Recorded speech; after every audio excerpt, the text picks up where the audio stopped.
আদর্শের দিক দিয়ে আমি দেখেছি, যদি আমি আজকে আদর্শগতভাবে দল করতে হয়, তাহলে বর্তমানে যে রাজনৈতিক দলগুলো আছে সেইগুলোর মধ্যে আদর্শিক দিক দিয়ে, বাংলাদেশের স্বাধীনতা রক্ষা করার দিক দিয়ে, বাংলাদেশের স্বাধীনতা সার্বভৌম রক্ষা করার জন্য জামাতের চেয়ে বিকল্প ভালো কোনো দল আমার সামনে এখন নাই। তারা তো গুপ্ত রাজনীতি করার যে একটা আছে যে তারা তাদের রাজনীতি ভয়ঙ্কর, তারা কখনো প্রকাশ্যে রাজনীতি করে না। সব দলের তো একটা হিডেন এজেন্ডা থাকতে পারে, আমাদের বিএনপির নাই।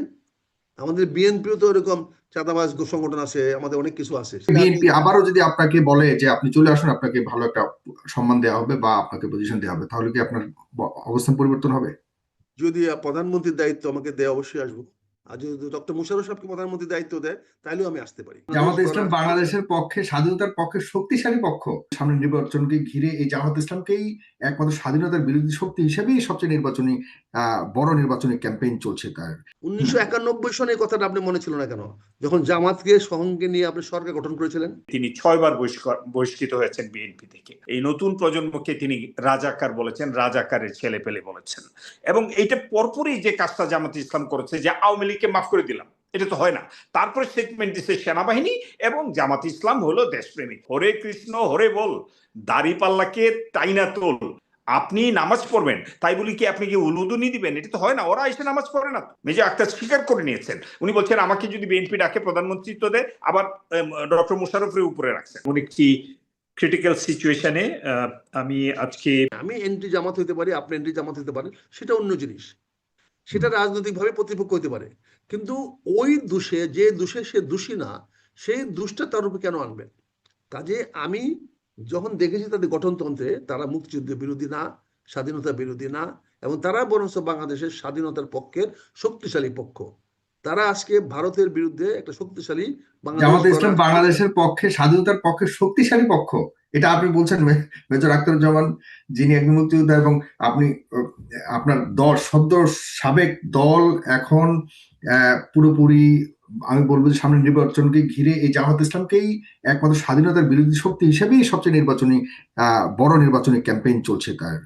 এই জায়গাতে আপনি সেটা তো বিএনপির স্বার্থের ব্যাপার। এই এবং বিএনপি তো 91 সনে, এই বিএনপি তো 1991 সনে আমরা মানা করেছিলাম। আমি এবং মেজর আক্তার বাধা দেওয়া শুনেন নাই? যুদ্ধাপরাধের দায়ে জামাত ইসলামের বড় বড় নেতাদেরকে একদম পুরোপুরি আন্তর্জাতিক ট্রাইব্যুনালের মাধ্যমে প্রমাণিত সত্যের ভিত্তিতে তাদেরকে ফাঁসি দেওয়া হয়েছে পর্যন্ত।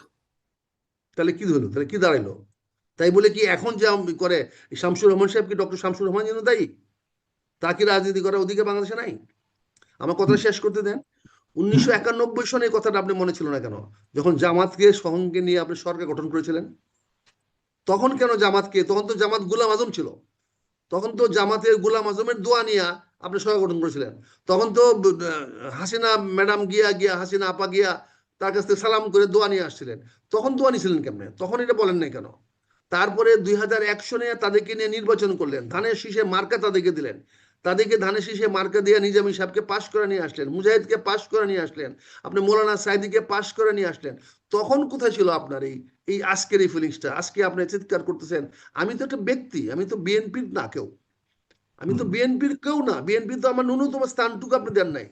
বিএনপি তো আমার কাছ তাহলে থেকে ব্যাপারটা কি এরকম, আপনি বিএনপি স্থান দেয়নি বলে জিদ করে রাগ করে আপনি আপনার অপছন্দ হওয়া সত্ত্বেও আপনি জামাত ইসলামে যোগদান করেছেন, কারণ আপনার কোনো জায়গা নেই যাবার? ব্যাপারটা কি এরকম, নাকি আসলে আপনি আদর্শিক ভালো লাগার কারণে, রাজনৈতিক ভালো লাগার কারণে আপনি জামাত ইসলামকে, আপনার মনে হয়েছে যে আপনি এই দলটা আপনার যাওয়ার একটা আমি জায়গা, আমি এখানে আমি সম্মান? যখন আমি যখন দেখছি বিএনপি আমাদেরকে সম্মান করে না, এবং বিএনপির কোনো আদর্শিক ভিত্তি নাই, বিএনপি আজকে এক কথা বলে, কালকে এক কথা বলে, তার কোনো আদর্শিক ভিত্তি নাই। আজকে সে আওয়ামী লীগের বয়ানে কথা বলছে, একদিনে জামাতকে নিয়ে সে বন্ধুত্ব করেছে, জামাতের বিরুদ্ধে কথা বলার জন্য আমি বহিষ্কৃত হয়েছি। আজকে আদর্শিক দিকে দেখছি বিএনপির চেয়ে জামাতের আদর্শ অনেক অনেক গুণ ভালো। তাদের তাদের মধ্যে সততা আছে, তাদের মধ্যে চুট্টামি নাই, তাদের মধ্যে কোনো চাঁদাবাজি নাই, দখলবাজি নাই। কাজে বিএনপির চেয়ে জামাত ইসলাম শত গুণে কিন্তু তারা ভালো। তো গুপ্ত রাজনীতি করার যে একটা আছে যে তারা তাদের রাজনীতি ভয়ঙ্কর, তারা কখনো প্রকাশ্যে রাজনীতি করে না, তাদের ভিতর এক তারা প্রকাশ্যে করে রাজনীতি তারা তারা করে, মুনাফেক, এই ধরনের অনেকগুলি নেগেটিভ আছে তারা এসব এসব। তারা হুম। প্রকাশ্যে রাজনীতি করে না, এটা তো আমার বিষয় না। আমি তো তাদের প্রকাশ্যে রাজনীতি যেটা করে, যেটা মানে গঠনতন্ত্র আমি প্রকাশ্যে দেখেছি, সেখানে তো আমি দেখেছি প্রকাশ্যে তারা রাজনীতি করতেছে, তারা ঘটনা তো ঘোষণা করে প্রকাশ করেই করেছে। এখানে তো প্রকাশ্য দলে উদ্যোগ করেছে। সব দলের তো একটা হিডেন এজেন্ডা থাকতে পারে, আমাদের বিএনপির নাই। আমাদের বিএনপিও তো এরকম চাঁদাবাজ সংগঠন আছে, আমাদের অনেক কিছু আছে, সেটা নিয়ে আমি তুলনা করছি না। আমি আজকে বিএনপি নিয়ে কথা বলতে চাই না, কারণ আমি বিএনপি আমাকে বের করে দিয়েছে, আমি তো বিএনপির কেউ না। কাজে আমি তো বিএনপি সাবেক এগুলো তো আমার আনার দরকার নাই, কারণ বিএনপির তো কোনো মূল্য আমার নাই, আমাকে তো ন্যূনতম মূল্যটুকু সম্মানটুকু দেওয়া হয় নাই। কিন্তু আদর্শিক দিক দিয়ে আমি দেখেছি, যদি আমি আজকে আদর্শিকতভাবে দল করতে হয়, তাহলে বর্তমানে যে রাজনৈতিক দলগুলো আছে সেইগুলোর মধ্যে আদর্শিক দিক দিয়ে, বাংলাদেশের স্বাধীনতা রক্ষা করার দিক দিয়ে, বাংলাদেশের স্বাধীনতা সার্বভৌম রক্ষা করার জন্য জামাতের চেয়ে বিকল্প ভালো কোনো দল আমার সামনে এখন নাই।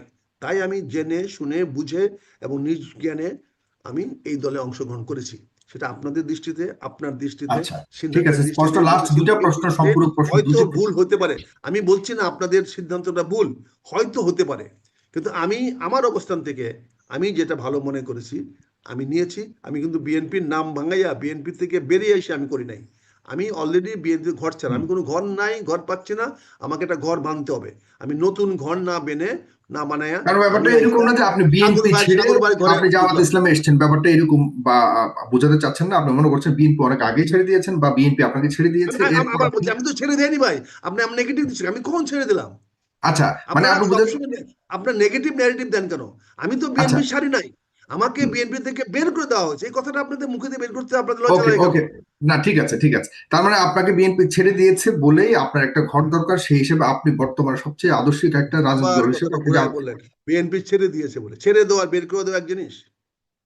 আচ্ছা বের করে দিয়েছে, ঠিক আছে, তাহলে ইউ এটা রাইট। বলতে আপনার বের করে, সমস্যাটা কোথায়? না ঠিক আছে, বের করে দিয়েছে। আপনারা তো রাজনীতিবিদ, আপনাদের অনেক না, কথা বলতে, সেটা আমরা তো হয় সে সাধারণ বক্তব্য। মানুষ, ছেড়ে সাধারণ ছেড়ে মন দেওয়া থেকে না, সবকিছু না, গ্রহণ কিন্তু করি। আপনি বুঝতে, আপনি আপনি, সাংবাদিক, আচ্ছা, আপনি এখন সাংবাদিক, মেজর আপনি আখতার শব্দের যেমন, অর্থ আমি বুঝতে আমি হবে। লাস্ট দুটা সম্পর্ক প্রশ্ন করব।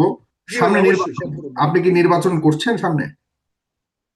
আমি তো নির্বাচন করব না, এটা তো আপনাকে অনেক আগে বলেছিলাম, মনে আছে আপনার? না, যেহেতু আপনি যে এখন আপনার দল পরিবর্তন হ্যাঁ, করেছেন, আর না, কোনো আমি সম্ভাবনা? নির্বাচন, আমি নির্বাচন করার জন্য ওই দলে যাইনি।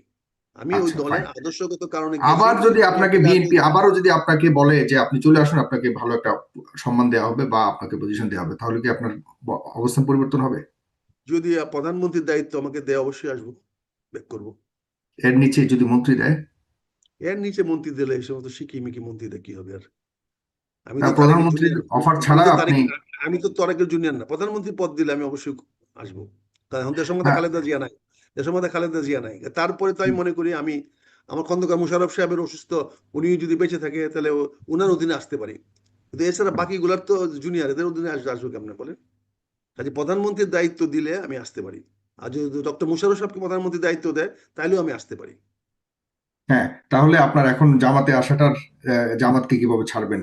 আপনার আদর্শের সবচেয়ে জায়গার, আপনি একটু আগে বললেন বিএনপিতে সেই আর আদর্শ নাই, সেই ইয়ে নাই যে যে কারণে আপনি বিএনপিতে আর যাবেন বা সেই বিএনপিকে জন্য, সেই ভালোবাসেন বা জন্য তো পছন্দ বলছি, করেন। সেই জন্য তো বলছি আমি এখন, প্রধানমন্ত্রী পদটা পাইলে বিএনপির আদর্শটা ঠিক করতে পারবো।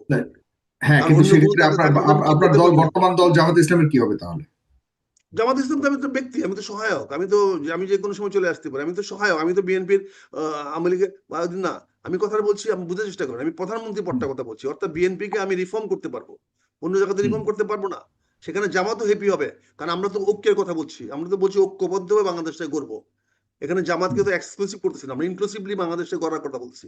আমরা বলতেছি আজকে ঐক্যের আমাদের সবচেয়ে বেশি প্রয়োজন।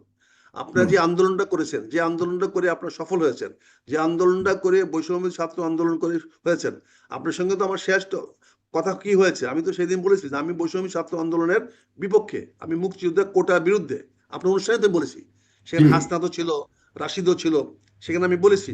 আমার উকিল সাহেব আমার উপরে খেপে গেছিল, মনে আছে? হুম, আমি সেদিন হুম, স্পষ্ট বলছি যে মুক্তিযোদ্ধার বিরুদ্ধে যদি কেউ থাকে, আমি অবশ্যই তার বিরুদ্ধে থাকবো। এটা তো এখনো আমার অবস্থা। কিন্তু হুম, মুক্তিযুদ্ধের পক্ষে যারা আসে তাদের সঙ্গে আমার থাকতে তো কোনো নাই। আর জামাত তো মুক্তিযুদ্ধের পক্ষে, তারা তো স্বীকারই করছে, লিখিত স্বীকার করছে।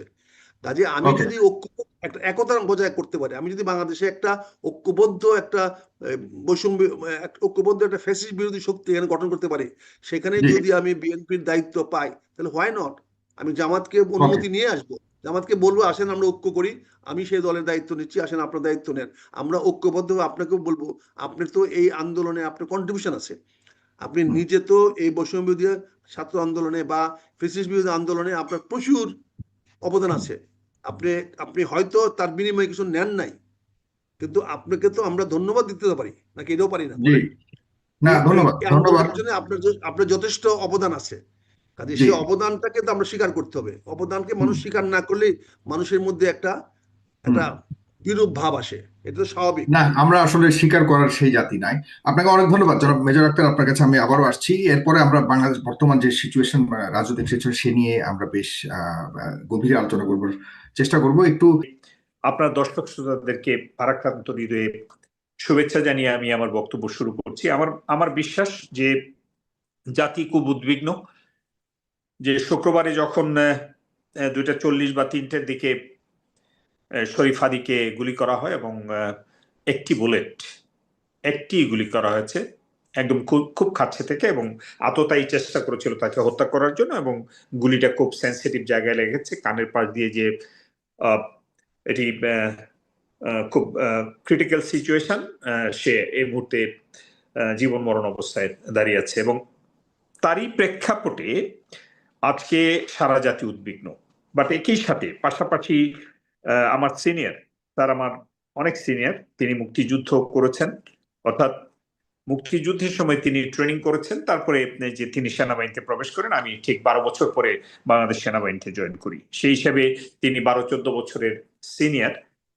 স্যারের প্রতি আমি শ্রদ্ধা রেখে স্যারের অনেকগুলো কথাই আমি শুনলাম। তিনি বেশ কিছু রুলস অফ গেমস নিয়ে আসছেন। 1 নম্বর তিনি বলছেন আদর্শগত দিক থেকে, 2 নম্বর বলছেন মুক্তিযুদ্ধকে এই দলটিকে শক্তিশালী এলিমেন্ট হিসেবে ধরেছেন, এবং তিনি আবার সেটিও বলছেন যে এই মুহূর্তে এর ভবিষ্যৎ অন্যরকম, আদর্শগত দিক অন্যরকম, এবং কনফ্লিক্টিং স্টেটমেন্ট মেজর আক্তার রেখেছেন। সেটা হলো যে তাকে দল বহিষ্কার করে দিয়েছে এবং তার সাথে কোনো কথা বলতে দেয় না, এবং এমন একটি সিচুয়েশনে তিনি সেই দলে গিয়েছেন। আবার এট দি সেম টাইম তিনি বলেছেন তাকে যদি প্রধানমন্ত্রী করা হয় তাহলে তিনি ফিরে আসবেন বিএনপিতে, বিএনপিকে এক্সপেডাইট করা বা অর্গানাইজ করা, রিঅর্গানাইজ করার তিনি প্রত্যাশা রেখে তিনি প্রধানমন্ত্রী হিসেবে ফিরে আসতে চান। আমি ব্যক্তিগতভাবে নয়, এটি পলিটিক্যাল একটা হিস্ট্রি আমি যতটুকু জানি স্যারের, এবং আমি শ্রদ্ধা রেখে তার প্রতি বলছি যে তিনি 6 বার বহিষ্কৃত হয়েছেন বিএনপি থেকে, এবং তিনি নিজে বহুবার কনফ্লিক্টিং স্টেটমেন্ট দিয়েছেন, বিশেষ করে জামাতকে নিয়ে। এই সর্বশেষ যে আন্দোলন হয়েছে, এই জাতির দ্বিতীয় স্বাধীনতা বলা হয়, কেউ বলে স্বাধীনতা রক্ষা, কেউ বলে যে এটি আমাদেরকে নতুন করে জীবন দিয়েছে এই 18 কোটি মানুষকে। এমন একটি বিপ্লবেও তিনি, এই যারা বিপ্লবী ছিল, যে যারা নতুন জেএনজি যারা ছিল, এই নতুন প্রজন্মকে তিনি রাজাকার বলেছেন, রাজাকারের ছেলে পেলে বলেছেন, এবং এই ব্যাপারগুলো স্পষ্ট। এবং আজকে তিনি বলছেন এই রাজাকারদের মধ্যে আলবদর, আল শামস এবং যারা ছিল তাদেরকে অ্যারেস্ট করে নিয়ে গেছে, অর্থাৎ তিনি আবার এই রাজাকারের তত্ত্বাবধানে, তাদের সুপারভিশনে যে যারা ফাইটিং ফ্র্যাকশন ছিল তাদের বিষয়েও কথা বলেছেন। আমার কাছে আশ্চর্য লাগে যে মেজর আখতারুজ্জামানের এই 70 ঊর্ধ্ব বয়সে তিনি, আমি ভেবেছিলাম উনি যখন হেডলাইন আসলো, আমি ভাবছিলাম স্যার বোধহয় বিদায় নেবেন, যে উনি বোধহয় বলবেন যে আমি আর ভালো লাগে না, ফেড আপ, আমি এখন আপসেট, আমি একটু বিদায় নিতে চাচ্ছি, বা রেস্ট করতে চাচ্ছি, বা রিটায়ার করতে চাচ্ছি। বাট রাজনীতিতে বোধহয় রিটায়ারমেন্ট নাই, সেটি প্রমাণ করে যে কিছু কিছু ক্যান্ডিডেটকে, যে যাদেরকে নমিনেশন দেওয়া হয়েছে তারা হাঁটতেও পারে না। তো আমি তাদের প্রতিও শ্রদ্ধা রেখে বলছি যে রাজনীতিতে বোধহয় রিটায়ারমেন্ট নাই, এখানে এনার্জি শুধু বাড়ে, এবং এনার্জি যখন এই নমিনেশনের সময়টা আসে তখন এনার্জি আরো বাড়ে। তো সেই প্রেক্ষাপটে তিনি আরেকটি দলে গেছেন, সেই জন্য জামাতে যাওয়াটা ছিল এই জাতির জন্য, এবং এই যারা মুক্তিযুদ্ধ দেখেছে, আমি মুক্তিযুদ্ধ দেখেছি, আমার বয়স তখন 8 বছর, আমার বড় ভাই মুক্তিযোদ্ধা। আমি স্যারের প্রতি প্রথম 3টি কারণে ওনাকে আমি ছোটবেলা থেকে ফলো করি। প্রথম হলো তিনি মুক্তিযোদ্ধা, দ্বিতীয় তিনি সেনাবাহিনীর অফিসার, তৃতীয় তিনি জিয়াউর রহমানের আদর্শে উদ্বুদ্ধ হয়ে এই দলটাতে দীর্ঘদিন রাজনীতি করেছেন, আর চতুর্থ তো তিনি আমার এলাকার লোক, এই পাশের থানা, এই ছাইউরাইলে, স্যারের বাড়িতে ছাইউরাইলে আমার বাড়িতে আসে, আমার বাড়িতে ছাইউরাইলে ওনার বাড়িতে যায়। সো কটিয়াদি এবং কেন্দ্র খুব একটা দূরে না, এই কাছে আশেপাশে, শ্বাস প্রশ্বাস শোনা যায়। তো আমার এই 4টি কারণে স্যারের প্রতি আমার একটা মোহ ছিল, এবং ওনার সাথে আমার 2-একটা টক শো হয়েছে, সৌভাগ্যক্রমে বা দুর্ভাগ্য আমি জানি না।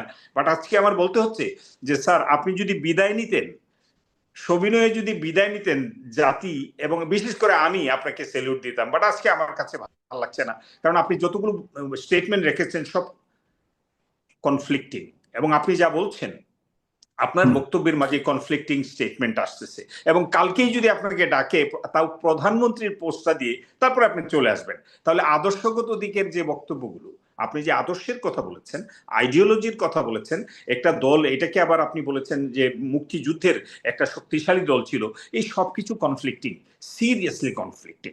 সুতরাং আমি মনে করি যে আপনার অবস্থান, আপনার পরিচয়, এখনো আপনি জাতীয়তাবাদী দল এই জিয়ার আদর্শে আপনি উদ্বুদ্ধ হয়ে দেশকে সেবা করেছেন, আপনিও পেয়েছেন, আপনি সম্মান পেয়েছেন, আপনি অনেক অনেক মানুষের কাছে আপনি প্রিয় হয়েছেন। বেনিনের যে যে ডেড বডি গুলো আসছিল সেদিন আপনি অনেক কথা বলেছেন, আগের দিন আপনি স্টেটমেন্ট দিয়েছিলেন, আমি সেই স্টেটমেন্ট পরে আমি অবাক কিন্তু আপনি যা বলছেন সবই হলো আপনার তার প্রতি ভালো লাগা মন্দ লাগা ব্যক্তিগতভাবে, কিন্তু তিনি যে বাস্তবতায় বর্তমানে তিনি তার অবস্থান পরিবর্তন করেছেন, যে যুক্তিগুলি দিয়েছেন সেগুলির কোনো খণ্ডনের কোনো সুযোগ রয়েছে কিনা, যদি এক দুই লাইনে শেষ করেন। খণ্ডনের তিনি প্রথম যে বিষয়টা স্টেটমেন্টটা দিয়েছেন, এই দলটার আদর্শ বাংলাদেশ কি, জামায়াতে ইসলাম বাংলাদেশ, তো এটা বাংলাদেশ হয়ে যায় নাই, বাংলাদেশ সবাই লাগাবে পার্টির নামে, এটা লাগাতেই পারবে আগে পিছনে। বাংলাদেশের যে হার্ডকোর পিপল, লক্ষ কোটি মানুষ এখনো মুক্তিযুদ্ধের পক্ষের মানুষের সাথে আছে, সেই চেতনায় আছে। এটার কারণটা হলো যারা চেতনাকে বিক্রি করেছে তারা পালায় যেতে হয়েছে, আর বাকি 18 কোটি মানুষ তাদের বিরুদ্ধে দাঁড়িয়ে গেছে। এবং এইটা পরপরই যে কাজটা জামাতে ইসলাম করেছে, যে আওয়ামী লীগকে মাফ করে দিলাম, এটা তো হয় না, তারপরে স্টেটমেন্ট দিচ্ছে সেনাবাহিনী এবং জামাতে ইসলাম হলো দেশপ্রেমিক, এইটাও কিন্তু কনফ্লিক্টিং স্টেটমেন্ট ছিল, এবং জামাতের আমির এইখানে দারুণভাবে সমালোচিত হয়েছে। তৃতীয় বিষয়টা হলো যে তারা কৃষ্ণ নন্দীকে এনে বলছে, নমিনেশন দিয়ে বলছে, কৃষ্ণ নন্দী এসে বলছে যে হরি কৃষ্ণ হরে রাম, হরে হরে বল, হরে কৃষ্ণ হরে বল, দাড়ি পাল্লাকে টাইনা তোল। এই যে এইসব ব্যাপার, these are all conflicting. Jamaat Islam basically ইসলাম নামটাকে তারা ব্যবহার করেছে, শুধু তাই না, তাদের লেবাস, কাজ, কর্ম সবকিছু যা বলছে সেখানে ইসলামিক চিন্তা চেতনার কথা বলছে, কোনো সন্দেহ নাই। বাট এখানে হিন্দু একজন ভদ্রলোকে আমি হিন্দুদের প্রতি আন্ডারমাইন্ড করে বলছি না, আমি বলছি যে তারা তো রাজনৈতিক দল। ওকে ফাইন, আচ্ছা, তারপরে সে বিষয় সবচেয়ে এখন প্রশ্নবিদ্ধ হচ্ছে তারা, যারা জামাত, যেখানে বিষয়টা আপনি দেখেন যে আমাদের ধর্মীয় চিন্তা চেতনা ভাব সবকিছু এর স্বাতন্ত্র্য বোধ আছে, ইসলামিক বোধ, এরা যে ইয়েতে পূজায় দাঁড়ায় গীতা পাঠ একদম মানে তোলপাড় করে দিয়েছে, এই যে বিষয়গুলো, এগুলো কনফ্লিক্টিং। আপনি নামাজ পড়বেন তাই বলি কি আপনি কি উলুদুনি দিবেন? এটা তো হয় না, ওরা এসে নামাজ পড়ে না তো। সুতরাং এই ধরনের কতগুলো কাজে এই আমার বিশ্বাস ওই সময় মেজর আক্তার নিশ্চয়ই বলছে যে জামাতের কাজ দেখো। তো আজকে এই দলটাতে উনি যে অ্যাচিভমেন্টটুকু ওইটুকু করেছেন, যে আপনি আজকে আলোচনা করছেন, আমি আলোচনা করছি, স্যারের যে পার্সোনাল প্রমোশন যেটা, এটা হচ্ছে। বাট আদর্শগত দিক থেকে মেজর আক্তারের যে স্ট্যান্ড পয়েন্ট, তিনি মুক্তিযুদ্ধ করেছেন, তিনি জাতীয়তাবাদী শক্তির সাথে কাজ করেছেন, জিয়ার আদর্শ নিয়ে কাজ করেছেন, ম্যাডাম খালেদা জিয়ার একজন ফাইটার, ফ্রন্ট ফাইটার হিসেবে ছিলেন, এই সব কিছু থেকে বিচ্যুতি ঘটেছে উনার, এবং উনার এই বিচ্যুতিটুকু তিনি নিজেই স্বীকার করে নিলেন প্রকারান্তরে। মেজর আক্তার স্বীকার করে নিয়েছেন, উনি বলছেন আমাকে যদি বিএনপি ডাকে প্রধানমন্ত্রিত্ব দেয়, আবার ডক্টর মোশাররফের উপরে রাখছেন। সো এই যে বিষয়গুলো, এই বিষয়গুলো বেসিক্যালি একজন পলিটিশিয়ানের যে আদর্শগত দিক সেখানে প্রশ্নবিদ্ধ হয়ে যায়। আমি এই ব্যাপারে স্যারের ব্যক্তিগত মিশন নিয়ে আমি আর তেমন কিছু বলতে চাচ্ছি না। আমার মনে হয় নেক্সট সেগমেন্টে আপনি যদি এই আমরা অন্য বিষয় নিয়ে আসেন, এগুলো নিয়ে অন্য বিষয় নিয়ে আসছি। তার মানে আপনি বলতে যাচ্ছেন যে তার নিজের রাজনৈতিক অবস্থান এবং তার বিগত অতীত রাজনৈতিক একটি কনফ্লিক্টিং একটা অবস্থাতে আছে, তা আপনি এখনো পর্যন্ত এটাকে চূড়ান্তভাবে কোনো কিছু বলতে চাচ্ছেন না, বা আপনি কনফিউজড। কতটুকু কনফিউজ জনাব সিনেমা সাইদ? জনাব মেজর আক্তার কিন্তু একদম পুরোপুরি সেই 1971 সালে মুক্তিযুদ্ধের বিষয়ে জামাত ইসলামের ভূমিকাকে নিয়ে তিনি একদম পুঙ্খানুপুঙ্খভাবে তার অবস্থানকে স্পষ্ট করে, এবং তিনি বিশেষ করে বলেছেন জামাত ইসলাম বাংলাদেশের পক্ষের শক্তি। এটি বড় একটা স্টেটমেন্ট একজন মুক্তিযোদ্ধা হিসেবে, একজন সাবেক সংসদ সদস্য হিসেবে, এবং বিশেষ করে বিএনপি নেতা হিসেবে, যে বিএনপি এখন মুক্তিযুদ্ধের প্রশ্নে জামাত ইসলামের বিপরীতে খুব শক্তভাবে রাজনীতি করছে। আপনার কাছে শুনতে চাই, এরপর যে আওয়ামী লীগের যে ন্যারেটিভ বলছেন উনি, যে ন্যারেটিভগুলি তো করা হয়েছিল সবই রাজনৈতিক উদ্দেশ্যে করা হয়েছিল, অনেক কথাই বলেছে। আমি খুব ধৈর্য সহকারে আক্তার ভাই এবং সিদ্দিক ভাইয়ের কথা শুনলাম, দুজনে আমার খুব প্রিয়। এখন প্রসঙ্গ হচ্ছে মেজর আক্তার মুক্তিযুদ্ধের একটা নক্ষত্র বলতে পারেন। উনি যুদ্ধ করেছেন, ময়দানে ছিলেন এবং কাদের বিরুদ্ধে করেছেন? পাকিস্তান আর্মি। নিঃসন্দেহে দেশের ভিতরে কারোর সাথে করেছেন? দেশে কি এমন কেউ ছিল যে পাকিস্তানি আর্মির পক্ষ হয়ে এগুলি প্রতিহত করতেছে, তাদেরকে সহযোগিতা করেছে, কোলাবরেটর করেছে? এবং যখন বঙ্গবন্ধু শেখ মুজিবুর রহমান কোলাবরেটর একটা করলেন, দালাল আইন, ও একটা কেন করলেন? কারণ ছিল তো এখানে দেশের ভিতরে একটা শক্তি ছিল যারা মুক্তিযুদ্ধের বিপক্ষে কাজ করছে, সহযোগিতা করছে তারা। এটা পয়েন্ট ব্ল্যাঙ্ক ট্রুথ, এটা বলার কিছু নাই কিন্তু। সেটা জামাত ইসলাম হোক, নেজাম ইসলাম হোক বা জেটি হোক, মুসলিম লীগ হোক, তারা শান্তি কমিটি করেছিল। শান্তি কমিটি তো বাঙালি, এই দেশের লোকেরা। তো এই দেশের যে অংশটা মুক্তিযুদ্ধের সময় একটা বিশ্বাস তাদের ছিল। আমি একটা জিনিস স্পষ্ট করতে চাই, যুদ্ধের সময় কিন্তু পক্ষ বিপক্ষ থাকতে পারে। আপনার বিশ্বাস অখণ্ড পাকিস্তান, আমার বিশ্বাস না, আমি স্বাধীন সার্বভৌম বাংলাদেশ চাই। যুদ্ধের পরে কিন্তু যখন দেখা গেল সবাই মেনে নিচ্ছে, তখন কিন্তু আর আপনি ওই পয়েন্ট আর জিততে পারবেন না। কিন্তু ফাইটটা হবে কিন্তু যুদ্ধের আগ পর্যন্ত। পরাজিত হয়ে যাওয়ার পরে কিন্তু আপনি বলতে পারবেন আপনি দেশে কেউ না, আপনি এই দেশেরই তো অবশ্য। এইখানে কিন্তু একটা প্রসঙ্গে এসে যায়, একটা ন্যারেটিভ কিন্তু এখানে মুক্তিযুদ্ধের পরে, বিশেষ করে আওয়ামী লীগ যে ন্যারেটিভ তৈরি করেছিল, এই ন্যারেটিভটা কিন্তু সঠিক ছিল না। এটা ছিল গোজামিল ন্যারেটিভ। আমি বলেছি যারা বিরোধিতা করেছিল তাদের শাস্তি হবে, এবং তার শাস্তি পেয়েছে, কেউ পেয়েছে কেউ পায় নাই, বিভিন্ন কারণ ছিল এখানে। এই জায়গাটা কিন্তু আক্তার ভাই একমত হতে হবে। দ্বিমতটা কোথায় আপনার? হুম, দ্বিমতটা হচ্ছে ৭৭ সালে যখন নতুন আইন হলো রাজনৈতিক দল গঠনের, আওয়ামী লীগ বাকশাল থেকে বেরিয়ে এসে আওয়ামী লীগ করলো। অর্থাৎ আওয়ামী লীগ ছিল না, আবার আওয়ামী লীগের জন্ম হলো, পুনর্জন্ম হলো। কিন্তু কার হাতে হলো? মালিক উকিল বা যারা ছিল তারা। বিএনপির জন্ম হলো। লক্ষ্য রাখবেন কিন্তু জাসদ রিভাইভ হয়ে গেল, অসংখ্য মুসলিম দল চলে আসলো এখানে এবং নির্বাচন করলো।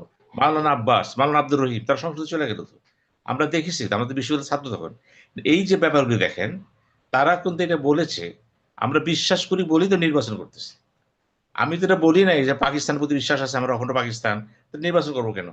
আমি যখন শপথ নিয়েছি এমপির, আমি তো বাংলাদেশের জন্য নিয়েছি। তো এগুলো নিয়ে একটা বিতর্ক নেই কিন্তু। বিতর্কটা হচ্ছে আমরা মৌলিক জায়গাতে সরে গেছিলাম কিন্তু। যেটা বঙ্গবন্ধু শেখ মুজিব বলেছেন একটা সময় কিন্তু, যে যুদ্ধের পরে পক্ষ বিপক্ষ থাকে না কিন্তু। তবে যারা লুটতরাজ করেছে, নারীর তাদের ভিন্ন কথা, এটা সত্য কথা। কিন্তু এখন আসে, এখন জামাত এসব কথা হচ্ছে কেন? জামাত ইসলামের উপর এখন দেখেন, আমি 10,000 টকশো করেছে কিন্তু, তার মধ্যে বিগত দিনে 300-400 টকশো করেছে জামাত ইসলাম কেন্দ্র করে। আমি কিন্তু একটা কথা জোর দিয়ে সবাইকে বলেছি, এই জামাত কোন জামাত ইসলাম? জিয়াউর রহমান হাতে যে জামাত ইসলাম জন্ম হলো, সেটা কিন্তু বাংলাদেশের জামাত ইসলাম। হ্যাঁ, ওখানে কারা ছিল? ওখানে যারা ছিল তাদের সাথে মুক্তিযুদ্ধের সম্পর্ক ছিল একটা, এবং তাদের বিরোধিতার সম্পর্ক ছিল একটা। তারা ছিলেন, কিন্তু একটা সময় পরে কিন্তু তারাও মেনে নিলেন স্বাধীন সার্বভৌম বাংলাদেশ, এখানে আমার জন্ম।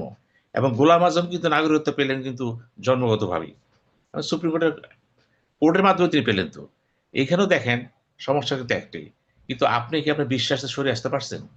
সমস্যাটা ওইখানে কিন্তু। আপনি যুদ্ধের আগে যাই করছেন, যুদ্ধের পরে আপনি কি সেই দর্শন থেকে বেরিয়ে আসতে পারছেন? কাগজে কলমে আপনি যাই লেখেন, বাস্তবে আপনি কি করতেছেন? বাস্তবে যেটা করেছেন সেটা কিন্তু ন্যারেটিভটা ভিন্ন হয়ে যায়। মুক্তিযুদ্ধ যারা করেছে, জামাত ইসলামের সাথে কতজন আছে বলুন তো? জামাত বলে আমাদের সাথেও আছে, কতজন আছে? এখন আক্তার ভাইকে বের করতে হবে মুক্তিযুদ্ধ কমান্ড কাউন্সিল থেকে, বাইরে থেকে কতজন মুক্তিযুদ্ধ এখানে আছে। থাকতে পারে, আমরা জানি না। কিন্তু সবচেয়ে বড় কথা হচ্ছে, এখন যে জামাত ইসলামের কথাবার্তা হচ্ছে, এই জামাত ইসলামের 99.99 হচ্ছে বাংলাদেশের নাগরিক। যুদ্ধের সময় যে যার বয়স 10 ছিল, এখন তার বয়স 62 বছর, 15 ছিল, সে কিন্তু রাজাকার না, আলবদর না। কিন্তু এইখানেও কিন্তু দেখা হচ্ছে যে এত সংকটের ভিতর দিয়েও কিন্তু এই দলটা আসলো, আবার ভাঙলো, আবার গড়লো। এই যে ভাঙা করার ভিতর দিয়ে দলটা আসলো, এখন যদি বলেন আদর্শিক কথা বলে, যদি আমি তো স্পষ্ট ভাষায় বলতে চাই, এই পর্যন্ত বাংলা যত দল সৃষ্টি হয়েছে, যেভাবে যান না কেন, কমিউনিস্ট পার্টি পারেনি, বিভ্রান্ত হয়ে গেছে। কিন্তু জামাত ইসলাম কিন্তু ক্যাডার ভিত্তিক রাজনীতি প্রমাণ করছে, আমার এখানে যারা আছে সৎ লোকের সংখ্যা আমার এখানে বেশি, কমিটেডের সংখ্যা আমার এখানে বেশি, আদর্শ থেকে এখানে বেশি। এগুলো হিসাব করতে হবে কিন্তু আপনার। আমি জামাত বলে কোনো কথা নাই, একটা দল তার ভিতরে এই জিনিসগুলো অর্জন করেছে, এটা মতবাদের বাইরে চলে যায়, সে অর্জন করেছে। কিন্তু এই জিনিসটা অনেকেরই দৃষ্টি আকর্ষণ করছে। কিন্তু এখন কিন্তু কেউ বলবে না আপনি মুক্তিযুদ্ধের বিরোধী ছিলেন না। মুক্তিযুদ্ধের চেতনা নিয়ে যে ব্যবসার আওয়ামী লীগ করেছে, এবং আওয়ামী লীগ তো জিয়াউর রহমানকে রাজাকার বানিয়ে দিয়েছে, জিয়াউর রাজা বানিয়ে দিয়েছে সে। তো সেই আওয়ামী লীগের কথা বলতে চাই না। কিন্তু এখন আক্তার ভাই যেহেতু জামাত ইসলামের সিদ্ধান্ত নিয়েছেন, তিনি বললেন সিদ্ধান্ত নিজে নিয়েছেন, যেহেতু নিয়েছেন, আমি আক্তার ভাইকে বলবো আপনার একটা দিক ঠিক আছে, আপনি একটা কাজ করতে পারছেন। কিন্তু জামাত ইসলামের সবচেয়ে বড় সাকসেস এই মুহূর্তে মুক্তিযোদ্ধা মেজর আক্তারকে পেয়ে যাওয়া। কারণ এখন আপনি যে ন্যারেটিভ দিবেন জামাতের পক্ষে, এটা মুক্তিযোদ্ধা আক্তার দিচ্ছে কিন্তু। এবং আপনি যে কথাগুলি বললেন, কথাগুলো কিন্তু সবই সত্য নতুন আঙ্গিকে। প্রসঙ্গ হচ্ছে এখানে ইতিহাসটা দেখতে হতো। আমি বলছি না পিতার জন্য পুত্র, পুত্রের জন্য নাতি দায়ী না, তা বলি না।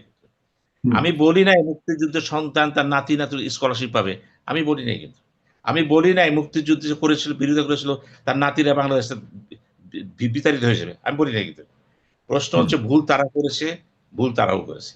এবং সবচেয়ে বড় কথা হলো এই দলটি আন্ডারগ্রাউন্ড না। কিন্তু এই দল কিন্তু সংসদে গিয়েছে, ওই 79 সালেও গিয়েছিল, 20টা সিট পেয়েছিল।